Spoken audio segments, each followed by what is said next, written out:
berdoa mulai. Bismillahirrahmanirrahim. Terima kasih kepada ketua kelas kita. Selanjutnya Ibu akan mengabsen satu-satu ya. Baby, hadir. Yuli, hadir. Gila, hadir. Bagus. Sebelum kita melanjutkan ke materi, alangkah baiknya kita semangat dulu dengan melakukan stretching. Tepuk semangat.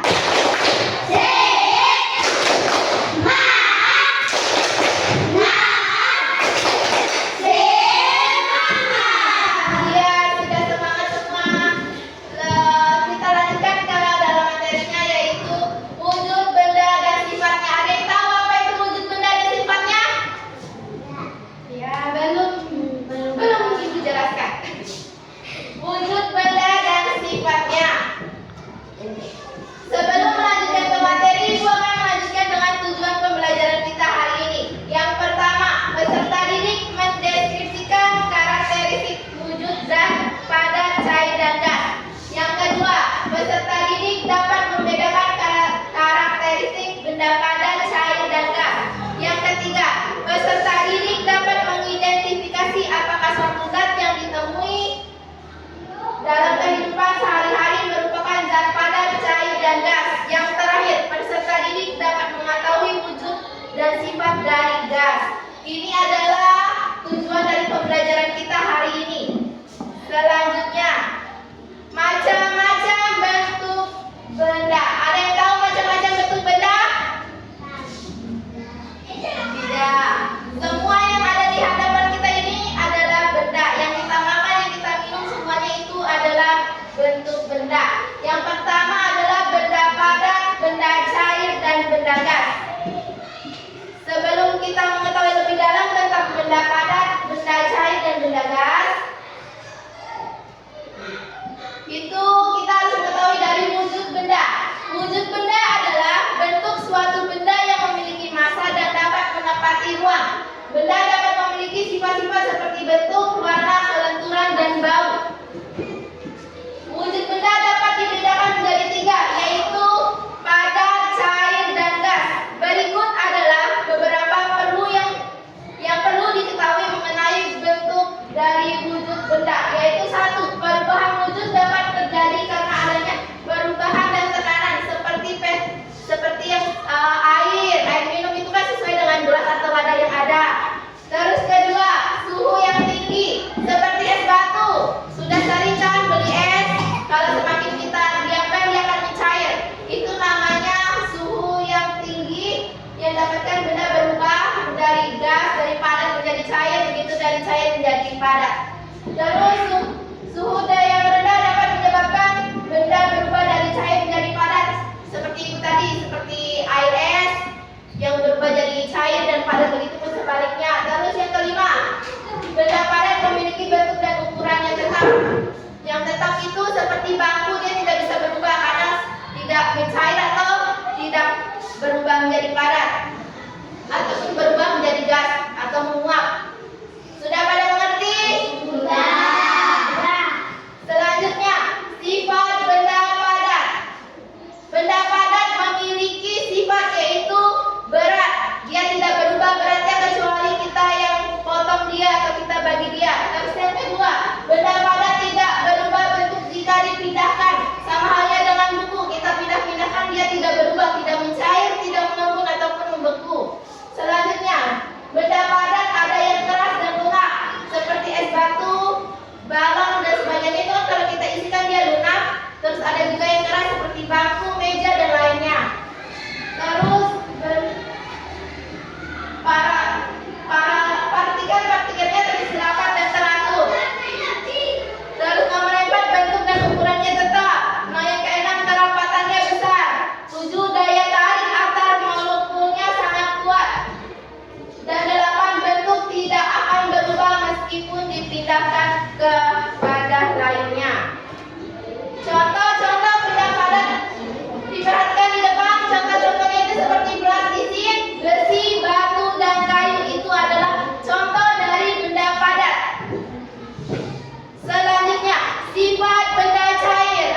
berat.